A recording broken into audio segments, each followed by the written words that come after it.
ఏంద్రా బాధపడుతున్నావు? అప్పు చేసి వే ప్రోటీన్ కొన్నాడన్నా, దాన్ని EMI ఎలా కట్టాలో తెలియట్లేదు. ఏడవరా, వర్షం వెలిసిపోయేలోపు కడుపారా ఏడు. అప్పు చేసి ఎందుకు కొనుక్కున్నారా వే ప్రోటీన్? వే ప్రోటీన్ తీసుకుంటే మంచి మంచి కండలు వస్తాయన్నా, నీకు తెలియదు ఆ మాత్రం?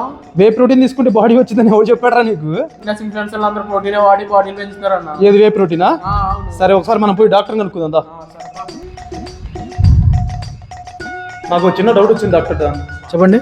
మా వాడు వే ప్రోటీన్ తీసుకుంటే బాడీ వచ్చిందని ఊహలో ఉన్నాడు, అది ఎంతవరకు కరెక్ట్ అంటారు? Whey protein it's very good source of protein. అది తీసుకుంటే బాడీ వస్తుంది అనేది మిత్. వే ప్రోటీన్ తీసుకున్నంత వల్ల బాడీ రాదు. ఏమిటండి మీరు మాట్లాడేది?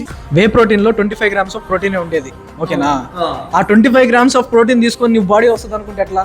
మన బాడీకి మినిమం 2 గ్రామ్స్ కావాలి మనం బాడీ వెయిట్కి, ఓకేనా? వే ప్రోటీన్ తీసుకునేది 25 గ్రామ్స్. సరే, నువ్వు వే ప్రోటీన్ తీసుకున్నావు, అసలు అప్పు చేసి తీసుకున్నావు అనేది అది పెద్ద దరిద్రం. 2500 కేజీ 30 సర్వింగ్స్ వస్తాయి, ఓకేనా? అప్పుడు నీకు సర్వింగ్కి 80 రూపాయలు పడుతున్నాయి. 80 రూపాయలకి నీకు వచ్చేది 25 గ్రాముల ప్రోటీన్. అదే పోయి నువ్వు 4 గుడ్లు తింటే 24 గ్రాములు అక్కడే వస్తుంది కదా. ప్రోటీన్ డబ్బులు EMI చేసి కొనుక్కోవాల్సినంత అవసరం లేదురా. జస్ట్ ప్రోటీన్ ఇంటేక్ తీసుకుంటే నీ బాడీ ఖచ్చితంగా గ్రోత్ అవుతుంది. మీరు నాలాగే అప్పులు చేసి వే ప్రోటీన్ కొనకండి. మీకు తెలిసిన కోచ్ దగ్గర కానీ ఎవరైనా రికమెండేషన్ డాక్టర్ దగ్గర కానీ ఉంటే అసలు అడగండి ప్రోటీన్ ఇంటేక్ ఎలా. కానీ నేను భ్రమలో ఉండి ప్రోటీన్ కొన్న అప్పు చేసి, కానీ ఫుడ్లోనే తీసుకొచ్చంట. మీరైతే నా అలా మిస్టేక్ చేయకండి.